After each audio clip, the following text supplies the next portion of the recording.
ছাত্র আন্দোলন জাস্ট চাকরি, শেখ হাসিনা সরকারের অধীনে সরকারি চাকরি করতে চেয়েছিল কোটামুক্তভাবে। সেই আলোচনা এখন ঢুকছি না, কিন্তু আমার মন্তব্য তাই। কিন্তু তারা তো এই পারসেপশন তৈরি করতে চাইছে, ও খারাপ, ও খারাপ, ও খারাপ, ও খারাপ।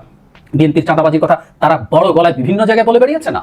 সুতরাং তাদের প্রতি যে পারসেপশন মানুষের ক্ষেত্রে তারা তৈরি করেছেন, এটা ভালো, আমি খারাপ বলছি না, কিন্তু এটার সাথেই না আসলে তাদেরকে সতর্ক থাকতে হবে। সুতরাং আমি 5টা চাঁদাবাজি করেছে, বিএনপি 50টা করেছে, তাই আমি ভালো, এই রাজনীতি এই দলটা করতে পারে না। আসলে এই জায়গায় তাদেরকে সতর্ক থাকতে হবে।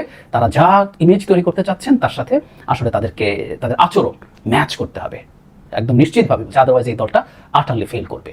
তারা যেরকম ওয়েলফেয়ারের কথা বলছে, যেভাবে দেশ গড়তে চাইছে, সেটার সাথে যদি তারা ম্যাচ করে চলতে পারেন, এটা দুর্দান্ত হবে। এটা দুর্দান্ত হবে, তাদের জন্য ভালো হবে। তার এই চাপটা তৈরি হবে বিএনপির ওপরে এবং অন্যান্য দলের ওপরে। এভাবেই একটা রাষ্ট্র এগিয়ে যাবে। দেশবাসী, আপনারা যে যেখান থেকে ভিডিওটি শুরু থেকে শেষ পর্যন্ত দেখেছেন, আপনাদেরকে অসংখ্য ধন্যবাদ জানাই। আর যারা এই ধরনের নিউজ লাইভ দেখতে ভালোবাসেন, তারা অবশ্যই ইউটিউব চ্যানেলটি সাবস্ক্রাইব করে রাখবেন আর এই ভিডিওটি শেয়ার করে অপর ভাইকে দেখার সুযোগ করে দেবেন।